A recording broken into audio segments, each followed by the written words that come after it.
আসসালামু আলাইকুম গাইস, কেমন আছেন সবাই? আশা করি সবাই ভালো আছেন। তো আজকে আমার ডিভোর্সের প্রায় 12 দিন। এখন আমি একাই, একদম একা। সন্তানদেরকে নিয়ে গেছে তার বাবা তার দাদা বাড়িতে,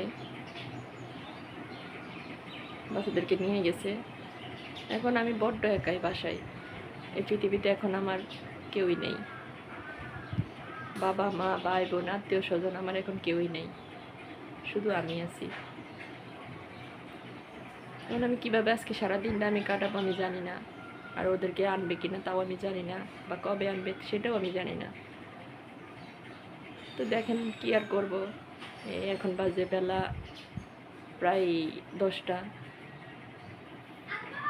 এখন প্রায় 10টা বাজে উঠে এখন আমি কি করব একা একা।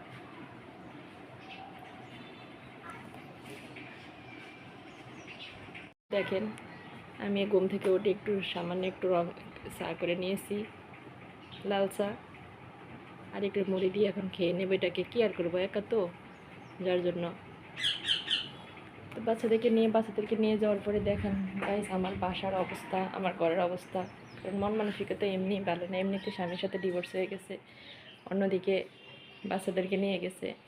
দেখেন আমার অবস্থা। এগুলো অবশ্য পরিষ্কার করছি, ধুইছি, এখনও কিন্তু এগুলারে মানে সেট করা হয় নাই।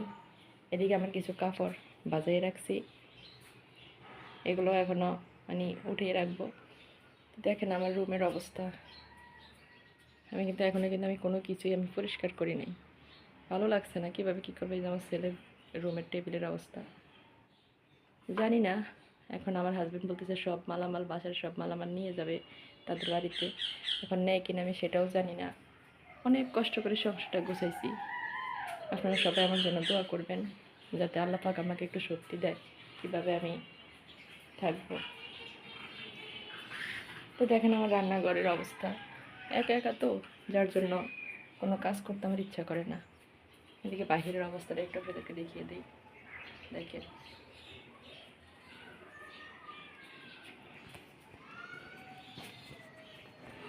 এমনকি আমার পাখি দেখো একটু মানে খাবার দিতে পারি নাই, মানে দিতে পারি নাই, দেই নাই।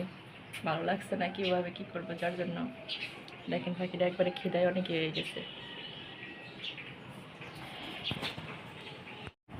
তো একজন ডিভোর্সি নারী জানে যে তার জীবনে ডিভোর্স হওয়ার পরে তার জীবনটা কীভাবে কাটে।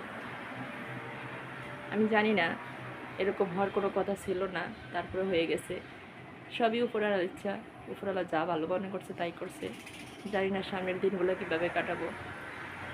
আপনারা সবাই আমার জন্য দোয়া করবেন, আমার সন্তানদের জন্য দোয়া করবেন।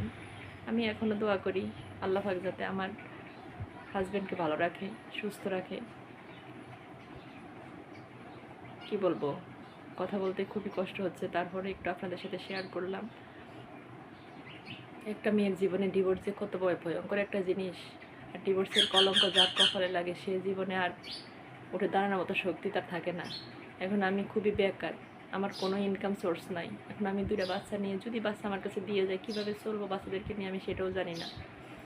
একমাত্র আমার উপরালা জানে আমি কীভাবে বাচ্চাদেরকে নিয়ে চলবো। আল্লাহ পাক কোন দিক দিয়ে আমাদের ভাগ্য খুলে দিবে জানি না। তা আপনারা সবাই দোয়া করবেন আমাদের জন্য। আর ভালো লাগলে পুরো ভিডিওটা দেখবেন। ভালো থাকবেন, সুস্থ থাকবেন। আল্লাহ হাফেজ সবাইকে।